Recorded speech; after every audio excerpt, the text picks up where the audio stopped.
When Jerry and Esther first met us, there was a couple that knew about Abraham, the only people that Esther allowed Jerry to tell about her weirdness.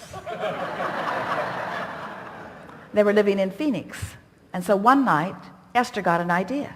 You guys go hide somewhere in the area, and it's a 50-mile this way and 50-mile this way area. Go hide somewhere, we'll come and we'll get Abraham to find you. And these are the rules. We won't quit till we find you. Nobody goes home till we find you, no matter how long it takes. That was the deal. So, Wes and Nancy hid. And Jerry and Esther, with Abraham, are on the case. Now, Esther was not receiving fluidly like this. She was still just kind of grunting and pointing. They'd come to an intersection, and Esther would say, that way. And sometimes she'd say, well, it's clearly not that way, so go that way. And so they filled the car up with fuel twice that night. Ate many Snicker bars. And finally found them. And by the time they found them, Esther was so mad at us and at the whole game. She said, we are never, ever, ever, ever, ever going to play this game again. And then Esther said, first, we went to the dumpster behind Mountain Shadows Hotel. And they said, yeah, we were there. And then they said, and then we went over behind the Regency Hotel on Scottsdale Boulevard. Yeah, we were there. And then we went over to Benihana's over on Scottsdale Boulevard. Yeah, we were there.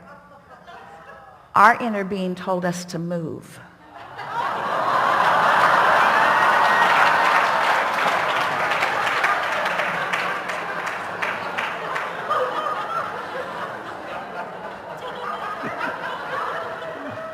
So, what we're getting at is, you've launched these rockets, and there's a trajectory in place before you even got into this physical body, and you've been contributing to it every day since. And there's a magnificent probability there for you. And as you chill out, as you beat up on yourself less, as you appreciate yourself more, as you reach for these emotional feelings, as you allow your vibrations to go from general to more specific without wobble, as you feel your way to this, as you start enjoying clarity and harmony and humor and fun and playfulness and all of those things that come from alignment, to the degree that you consciously now choose that for yourself first and foremost at all times, then all of the details that you've been putting into your vortex over a great amount of time will begin to dovetail together in this synchronistic, beautiful unfolding that will leave you feeling sure and blessed and eager for more. There isn't anything that you need to get done. It's just that you want to live life in a joyful way. And when time is passing and you're not joyful, then something's really out of whack with that, because there's no place that you're going to get to that's going to be any better. You cannot follow an unpleasant path and end up at a destination where you want to be. And so we want the destination of where you want to be, wherever feels good from where you are right now, because that's all you can do. Feel how this all fits with the... You've been listening to us for a while? You have, haven't you? You've been with us through the Law of Attraction series. Did you go upstream and downstream with us? Were you on the high-flying disc with us? Did you get in the vortex with us? And now we're asking you to create an atmosphere so that you can turn your thoughts to things. In other words, you've been listening to us for a while, and everything that we've been talking about from the beginning of our first interaction with you is to help you to understand that you are pure, positive energy looking for a place to be glad. That's who you are. You're just looking for a place to have a wonderful experience now. And if you're having less than a wonderful experience, something's out of whack, and it's not us. Because we're having a wonderful experience. We're having a wonderful experience. And if you're not, it's because you're doing something different than we're doing. You're thinking differently about it, you see. You've got this figured out. Just be playful about it. And take score less of the time.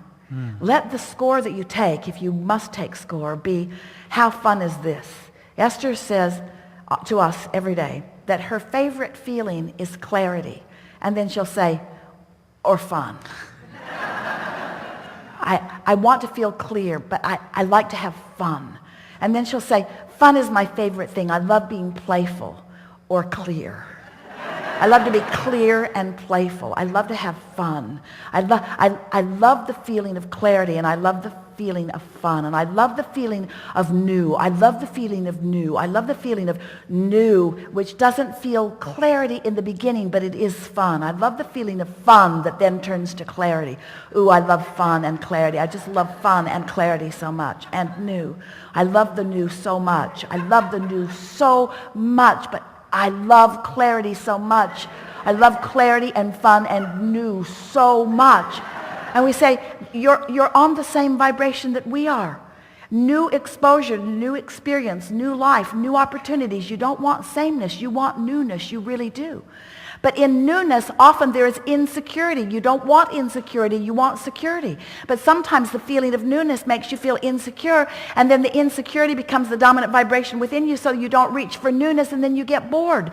And then you get going on that cycle, you see, where if we could convince you, and we believe we nearly have, that you have control over the way you feel, that if you will take a notebook and just simply write these emotional words and stay focused on them long enough that you actually feel movement within your vibrational center, you will push the reset button. You will change your point of attraction. You will change your relationship with everything and everyone.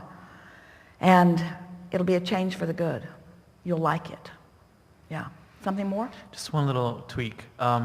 When I see something that inspires me, so that's the path lighting up, isn't it? Yeah. So I created a vibrational atmosphere in myself so that I was responsive to the impulse. So what were your words? I feel inspired. Yeah. Then what? Because revel in the feeling of the inspiration. I love inspired. I love inspired. I love clarity and fun and inspired. I love new. I love clarity and fun and inspired. I love this feeling. I love this feeling of clarity I love this feeling of clarity. I love the new. I love the new insight. Just stay there. Stay there, because if you try to force it, then you'll get out in the weeds of conditions and you'll introduce resistance into it and it will go away. Where if you will just revel in the feeling, it will become more clear. In other words, that inspiration will beget inspiration, will beget inspiration, will beget inspiration, will beget inspiration. The inspiration will go from general to more and more and more and more and more and more and more detailed, and therefore more and more satisfaction. But to go from general to detailed doesn't feel good if there's wobble in it. If there's wobble in it, then the more detailed you get, the worse the wobble. But if there's clarity in it, the more detailed you get, the better it feels. You get it? So basically, as I stay there and add momentum to that pure inspiration, the you next step don't will add come it, to you me. allow it. Let's get this straight. You're Yeah. not adding the momentum. Adding it is efforting. You're not adding momentum, you're allowing it. You're allowing the momentum by not contradicting it with the thought that shoots you in the foot. It's catching the wobble early is really what we're talking about. You're onto this? Catching the wobble early. Awesome. It is awesome. It is awesome because the degree to which the inspiration can flow is never ending. And when you get on that path, then you are noticed by others as this creative genius who it just seems to come to you out of nowhere. Little do they realize that you've spent lifetimes creating a vortex that now you've figured out how to allow. Yeah, that was an aha. Yeah. Enough? Really good. Thank you. Yeah. Thank you.